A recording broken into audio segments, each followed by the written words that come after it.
Selamat datang di Alpha Zulu Channel. Jangan lupa subscribe, share, like, dan komen. Saya akan coba menerangkan dengan dalam waktu singkat mengenai masalah coronavirus yang sekarang mungkin sedang berjangkit di Indonesia. Sebelum kemana-mana saya akan coba menerangkan mengenai masalah coronavirusnya sendiri. Coronavirus adalah virus RNA dan ini beramplop. Kalau virus beramplop kita akan membayangkan itu seperti balon, kemudian ada spike-spike-nya di sana. Nah, spike yang di luar ini terdiri dari lapisan glikoprotein. Lapisan glikoprotein akan sangat mudah hancur oleh pelarut lemak, deterjen, ataupun desinfektan. Jadi coronavirus meskipun dia punya kemampuan untuk menyebar dengan cepat, dia tetap memiliki kelemahan. Kelemahannya apa? Kelemahannya akan sangat mudah hancur oleh pelarut lemak, oleh deterjen, oleh desinfektan. Sehingga jika kita sering cuci tangan, kita sering ngepel lantai dengan desinfektan atau dengan cairan untuk pel, maka virusnya akan hancur dan tidak akan menulari lagi. Nah, kemudian saya akan cerita gimana caranya coronavirus bisa menulari ke manusia. Coronavirus menular ke manusia itu lewat sentuhan dengan material-material yang sudah terjangkit virus pertama, terus kedua pada saat kita berada di keramaian, kemudian ada orang yang mungkin bersin, kemudian kita kena oleh kontak langsung, maka dia akan langsung bisa menulari kita. Tapi sekali lagi kita jangan terburu panik dulu. Kenapa? Karena coronavirus ini tidak seganas seperti yang dibayangkan atau yang ditampilkan oleh media. Kita akan selalu lihat di situ. Sekarang korban coronavirus seluruh dunia ada sekitar di 80.000 sekian penderita.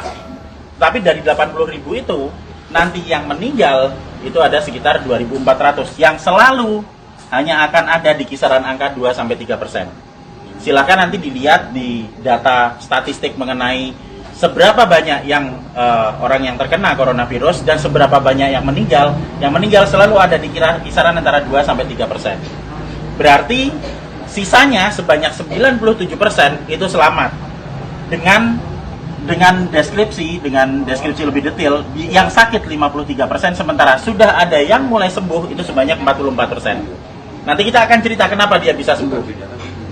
Jadi begitu coronavirus masuk ke tubuh manusia, maka dia akan menginfeksi sel saluran pernapasan. Hari pertama akan ada bersin-bersin, wajar karena itu sistem imun non spesifik yang bekerja. Hari kedua akan ada pilek. Hari ketiga dan keempat kemudian nanti akan ada demam. Hari kelima demam akan berlanjut, dan jika badan kita fit, maka di hari ketujuh antibodi akan mulai dikeluarkan. Jadi kita akan belajar mengenai sistem imunologi basic di sini. Pada saat terkena pertama kali, maka tubuh perlu waktu 7 hari untuk memasukkan data mengenai virus yang masuk ke sini ke sel memori. Di hari ketujuh ini ada antibodi. Hari ketujuh antibodi akan meningkat, akan keluar di sini hari ketujuh. Hari ke-14 dia akan naik sampai ke atas maksimal. Nah, pada saat antibodi naik di sini, maka antibodi itu akan dipakai untuk melawan virus corona. Karena antibodi sifatnya spesifik. Antibodi anti corona hanya bisa dipakai untuk menangani virus corona. Dan itu akan dikeluarkan 7 hari pasca infeksi, yang akan sampai di puncaknya di 14 hari. Pada saat antibodi sampai di puncak, maka virus corona akan ditangani oleh antibodi di dalam tubuh kita sendiri. Karena virus hanya bisa ditangani oleh antibodi. Beda dengan bakteri. Bakteri bisa pakai antibiotik, virus nggak mempan. Hanya oleh antibodi.